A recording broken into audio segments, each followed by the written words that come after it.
9 ledger posting of 10-11 GSB accounts. Last lecture में अपन ledger posting क्या होता है, उसका मतलब क्या होता है, इंट्रोडक्शन पार्ट, फिर जर्नल एंट्रीज पास करने के बाद लेजर्स कैसे बनाए जाते हैं वो क्लियरली समझा था।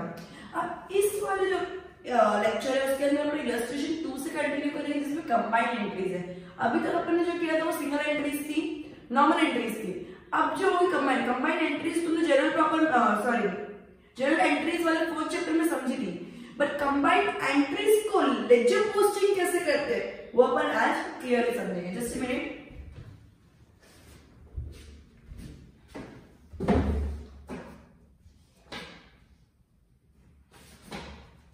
Chapter number 9,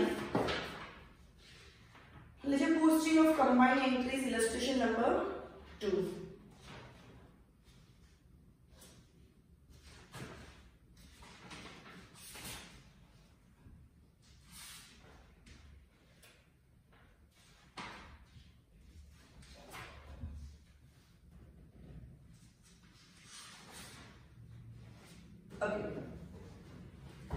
इसमें आगे एग्जांपल थी तुमको होमवर्क में सॉल्व करना है। मैं डायरेक्टली इलस्ट्रेशन के साथ शुरू करूंगी, जिसके अंदर इलस्ट्रेशन के बाय ही एक्सप्लेन करूंगी कंबाइंड एंट्री का कंसेप्ट कैसे करना है। Clear?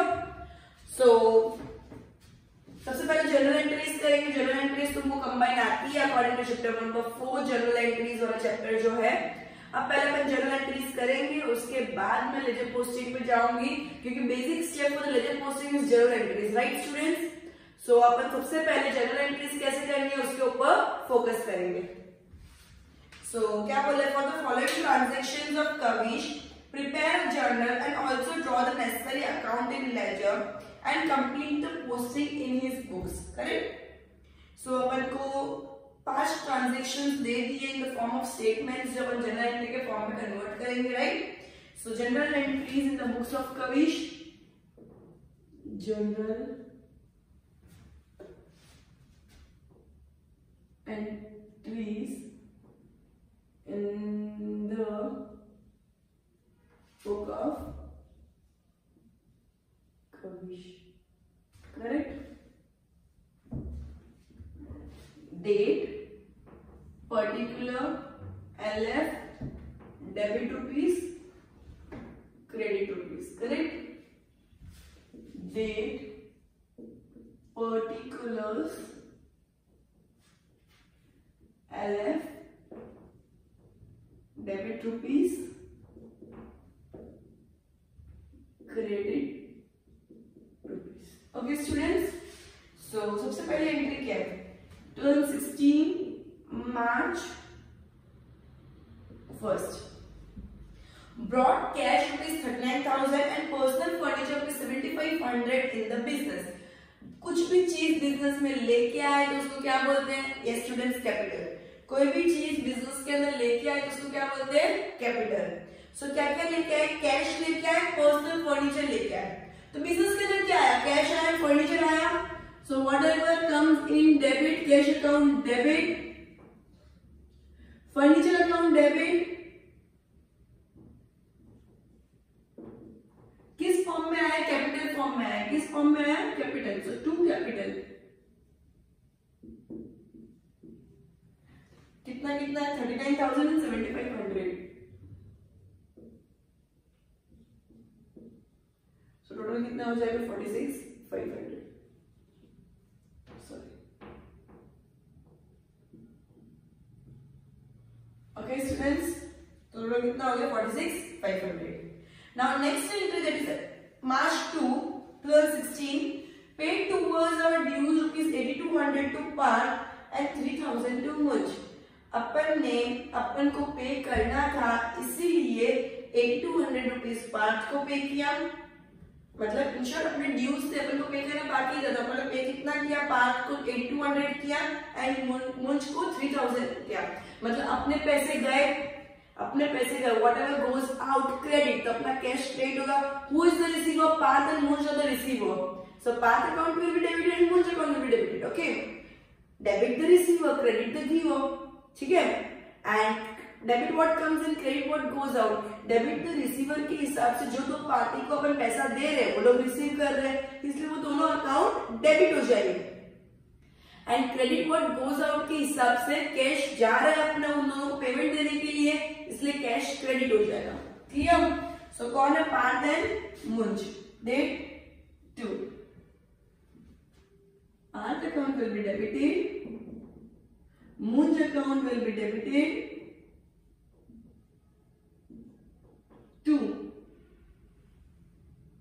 Okay cash, sorry 2 cash, cash में पेमेंट किया right.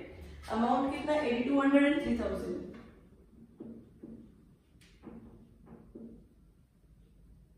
11 200। Clear everyone? Okay. Received a cross check of 7000, full settlement of 7000 due from Mansi।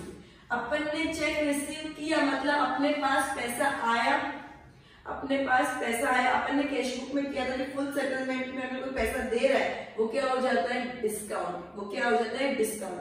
So 7400 rupees Mansi को अपन को देना था, तो उसने क्या बोला है? काम का राउंडिंग फिगर देके तुझे खत्म कर अपना अकाउंट का हिसाब, तो 74 की वजह से 7000 रुपीज दी और वापस से 400 नहीं आने वाले, डिस्काउंट हो गया। क्लियर? अपने पास पैसा आया, डेट कौन सी है? 5th, लेकिन बैंक में आया कि चेक लिखा है, तो bank account will be debited. अब डिस्काउंट अपन ने उनको दिया, डिस्काउंट अपन ने उनको दिया, सो अपना ये लॉस हो गया। सो डिस्काउंट अकाउंट लॉस या एक्सपेंस क्या होता है? डेबिट हो जाता है ना। सो डिस्काउंट अकाउंट भी क्या हो जाएगा? डेबिट। 2 किसने दिया है? मानसी ने। बैंक में कितने आएंगे? 7000, okay. 400 will be discount and Mansi को एक्चुअली अपन को कितना देना था? 7400। Clear students? Okay, last entry that is date 7, goods sold of rupees 6400 to Nitin and 3200 to Paresh। अपन ने 6400 के गुड्स नितिन को सोल्ड के 3200 के परेश को। इधर कैश वर्ड मेंशन नहीं किया है, दोनों पार्टीज के नाम दे दिए, तो ये क्या होगी? क्रेडिट एंट्री होगी। तो एंट्री क्या होगी? जिस जिसको सेल किया वो debit to sales. So Nitin and Paresh, Nitin account will be debited, Paresh account will be debited to sales account. Okay, अब कितना कितना? सो नितिन में 6400, परेश के अंदर 3200, तो ये कितना हो गया? सॉरी 9600। कितने का अल्टीमेट सेल हुआ? 9600। Last entry, a laptop of rupees 25,000 purchased from Piyush Electronic and paid rupees 5,000 cash towards it। मतलब क्या? अपन ने 25,000 का लैपटॉप पीयूष इलेक्ट्रॉनिक्स से खरीदा एंड उसके बदले एक बार सिर्फ डाउन पेमेंट दे दिया, मतलब थोड़ा सा अमाउंट दे दिया 5000 रुपए का। ठीक है, एसेट कितने का था? लैपटॉप एसेट है, एसेट 25,000 की, इसके बदले से 5000 दे दिए, तो बाकी तो क्रेडिट हो गया। तो एंट्री कैसे होती है? Asset comes in 90, asset comes in, तो laptop account will be debited, cash goes out, कितना कैश गया? 5000, तो जाएगा तो ऑब्वियसली क्रेडिट होगा। 25,000 का लैपटॉप है, 5000 कैश गया, तो कितना कैश क्रेडिट होगा? कितना बाद में पेमेंट करेंगे? 20,000 बाद में पेमेंट करेंगे ना। किसको पेमेंट करेंगे? फर्नीचर की दुकान को। तो फर्नीचर की दुकान का नाम क्या है? पीयूष इलेक्ट्रॉनिक्स। 2 मतलब इन शॉर्ट कैश और क्रेडिट ट्रांजेक्शन मिक्स है। 5000 का कैश है और बाकी क्रेडिट पे लिया, पहले बाद में पेमेंट करेंगे। Correct students? ओके, सो ये हुआ अभी तक की जनरल एंट्रीज। अच्छे से इसको गो थ्रू करो।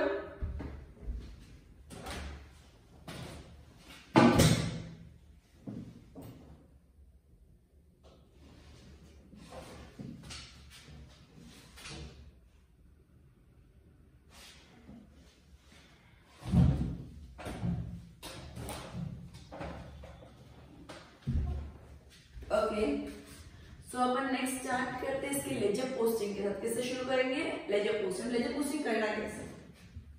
ओके, सबसे पहले अकाउंट कौन कौन से बनेंगे?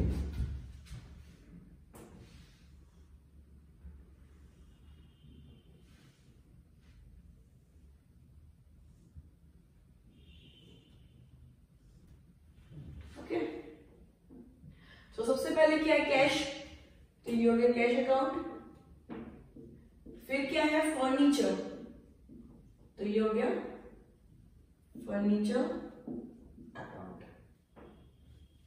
जस्ट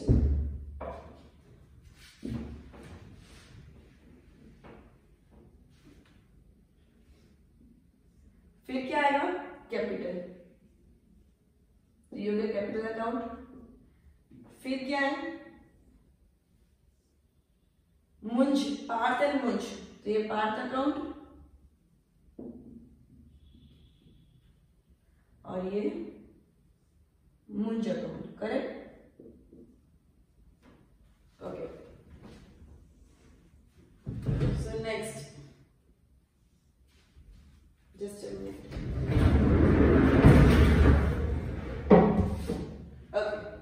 सो अब क्या आएगा, पार्थ और मुंज, वापिस कैश है, कैश का ऑलरेडी बन चुका। फिर क्या आया, बैंक, सो ये बैंक अकाउंट हो गया। फिर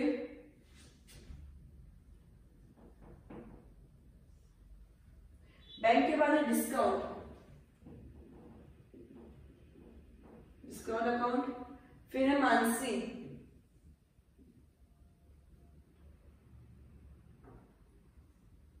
तो ये मानसी अकाउंट।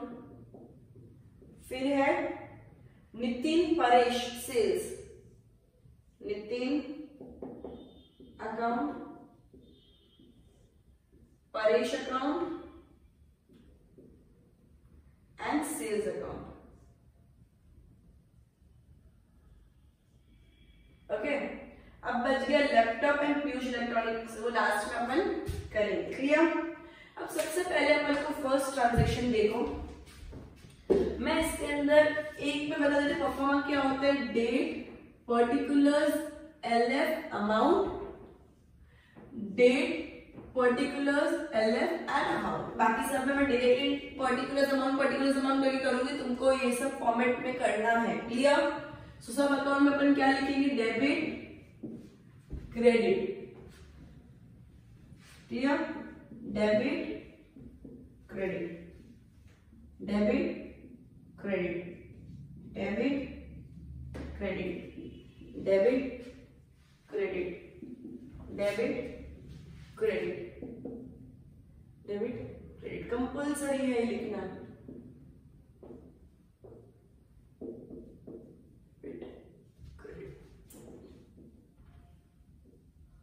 ओके स्टूडेंट्स, अब सबसे पहले एंट्री है cash account, furniture account to capital. Cash debit हो रहा है, कैश डेबिट हो रहा है, तो कैश के डेबिट साइड पे क्या आएगा, अब फर्नीचर को टोटली इग्नोर कर दो। अगर फर्नीचर भी क्रेडिट हो रहा होता तो अपन क्रेडिट करते हैं, लेकिन अभी सिर्फ एक ही चीज क्रेडिट हो रही है, दैट इज कैपिटल।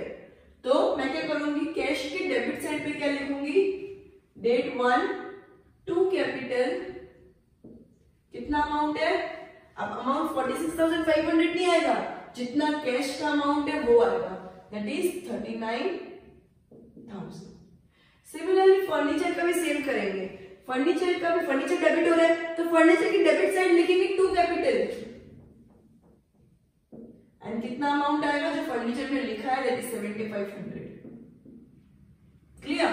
अब जब कैपिटल क्रेडिट हो रहा है तो कैपिटल क्रेडिट दो चीजों से हो रहा है, तो कैपिटल के क्रेडिट साइड पे दोनों चीजें लिखेंगे। कैपिटल के क्रेडिट साइड पे बाय कैश भी आएगा एंड बाय फर्नीचर भी आएगा, according to the respective amount, that is 39,000 and 7,500। Clear students. जो सिंगल एंट्रीज होगी, जो कंबाइंड एंट्री है, उसके बाद जो क्रेडिट सिंगल हो रहा है, सिंगल को ही डेबिट करेंगे उनकी एंट्रीज में, एंड अकॉर्डिंगली जो कैपिटल आएगा तो दोनों को क्रेडिट करेंगे। क्लियर। नेक्स्ट, जैसे जैसे प्रैक्टिस करेंगे इस चीज की क्लैरिटी बढ़ती जाएगी। Okay, so now next entry is Parth account, Munj account to cash. So Parth account debit हो रहा है तो पार्थ अकाउंट की डेबिट साइड टू कैश लिख के पार्थ अकाउंट में जितना अमाउंट है वो लिखेंगे, कैश अकाउंट में जितना है वो नहीं। पार्थ को कितना मिला अपन पार्थ अकाउंट पे वही लिखेंगे, राइट। पूरा मिलके कितना अपना गया वो नहीं लिखेंगे, पार्थ को कितना दिया उतना। सो पार्थ को कितना दिया अपन ने, 8200। सो पार्थ अकाउंट में 8200 आएगा टू कैश करके। सिमिलरली मुंज में भी टू कैश करके 3000 आएगा, लेकिन कैश अकाउंट, कैश तो दोनों की वजह से गया है, कैश तो अपन दोनों को दिया तो कैश अकाउंट में दोनों आएगा। सो डेट कौन सी है 2, ठीक है।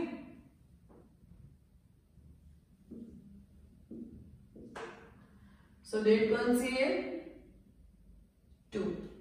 बाय पार्ट अकाउंट वापिस 2 लिखेंगे, by month account 8200 3000। Clear students? Okay, next entry bank discount 2 months, तो बैंक के डेबिट साइड 2 मंथ्स ही आएगा। कौन सी डेट है 5th, 2 मंथ्स ही अकाउंट। कितना अमाउंट है, जो बैंक में अमाउंट है वो लिखेंगे, जो मानसी के अकाउंट में है वो नहीं, ठीक है। डिस्काउंट के भी डेबिट साइड लिखेंगे 2 मंथ्स ही। कितना अमाउंट है 400, लेकिन मानसी के क्रेडिट साइड क्या लिखेंगे, दोनों को लिखेंगे, बैंक को भी लिखेंगे डिस्काउंट को भी लिखेंगे। So by bank by discount, sorry 7400। Clear? Now next entry Nitin Paresh to sales, तो नितिन के debit side, Nitin account debit हो रहा है, सो नितिन की डेबिट साइड क्या लिखेंगे 2 सेल्स। डेट कौन सी है 7th। कितना है सेल्स का अमाउंट, सॉरी नितिन के अंदर कितना अमाउंट है 6400, जितना नितिन के अंदर अमाउंट है उतना ही लिखेंगे। सिमिलरली परेश के अंदर भी 2 सेल्स, एंड जितना परेश में अमाउंट है उतना ही लिखेंगे, दैट इज 3200। एंड सेल्स में दोनों को लिखेंगे, that is by Nitin by Paresh. 7 date, कौन सी डेट है 7, बाय परेश अकाउंट।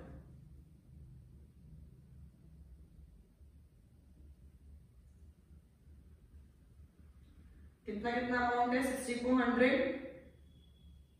3200। सिमिलरली वो दोनों ट्रांजेक्शंस भी लिखेंगे, एंड उसके बाद जैसे उस दिन अपन ने अकाउंट्स को टैली किया था, मतलब शॉर्ट समझो लास्ट एंट्री के अंदर कैश का भी ट्रांजेक्शन है, तो कैश क्रेडिट हो रहा है, लास्ट एंट्री में कैश क्रेडिट हो रहा है, तो क्रेडिट साइड में क्या लिखूंगी मैं बाय लैपटॉप अकाउंट। क्यों क्रेडिट हो रहा है, क्योंकि लैपटॉप के लिए पैसे दिए, कितने पैसे दिए 5000 रुपए। कैश के सब ट्रांजेक्शन हो गए, तो कैश का डेबिट साइड हमेशा ज्यादा होता है, जैसे मैंने उस दिन बोला था। सो टोटल जिधर का ज्यादा है वो दोनों साइड लिख दो, एंड जो भी बैलेंसिंग फिगर है, मतलब क्या इधर का टोटल ज्यादा है मैंने इधर लिख दिया, इसमें से सब फिगर्स माइनस कर दो। अल्टीमेटली जो बचा वो last day of the month, that is अगर मार्च तो 31st, bye balance carry forward करके जो बैलेंसिंग फिगर है वो लिखना है, दैट इज 8000 प्लस 16200, इसमें से माइनस करना है 22800। Clear student? तो इस तरह से जितने भी अकाउंट्स है, अब इसमें 7500 दिख रहा है,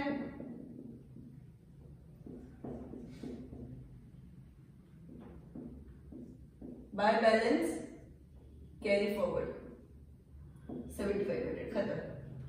इसके अंदर दोनों को मिला के जितना है 46500, इधर कुछ भी नहीं है, सो 31st की डेट पे 2 बैलेंस कैरी फॉरवर्ड 46500 टोटल है, कुछ भी नहीं है, तो डायरेक्ट 46500 ही बैलेंस कैरी फॉरवर्ड हो जाएगा। क्लियर? सिमिलरली ये 8200 है, एक लाइन नीचे 2 लाइन, जब भी टोटल लिखना हो तो एक लाइन, इसके नीचे 2 लाइन। अब कुछ भी नहीं है, सो 31st की डेट पे by balance carry forward. Correct students? पूरा वही अमाउंट, क्योंकि कुछ भी नहीं है इधर माइनस करने के लिए। सिमिलरली 3000,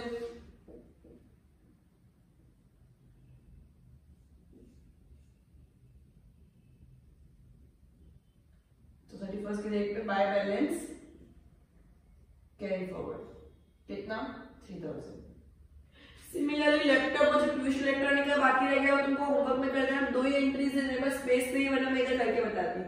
करेक्ट, इतनी सारी एंट्रीज तुमको आइडिया तो लगी कि अब करना कैसे। Correct students, Mansi 7,000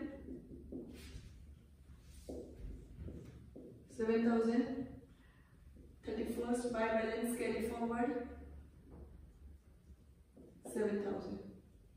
Okay, 31st by balance carry forward 400.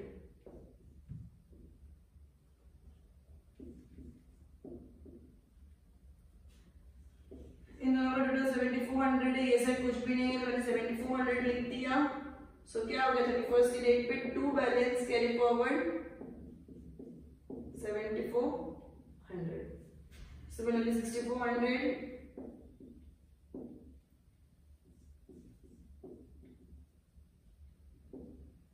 31st की date by balance carry forward 64। 3200 31st की डेट पे by balance carry forward 3200। Okay, इन दोनों का टोटल कितना हो गया 9600। सो 31st की डेट पे 2 balance carry forward 9600। Clear students, इसी तरह पीयूष इलेक्ट्रॉनिक्स और लैपटॉप का भी तुमको करना है। ये पूरा सब मेरे कंप्यूटर तो कंबाइंड एंट्रीज कैसे करनी है सब के अंदर बहुत क्लैरिटी से, बहुत अच्छे एग्जांपल्स के साथ बताई गई कि ऑलमोस्ट सभी एंट्रीज कंबाइंड एंट्रीज है। सो goodbye students, we'll end our lecture here and continue with the next illustration in the next lecture. Till then, goodbye.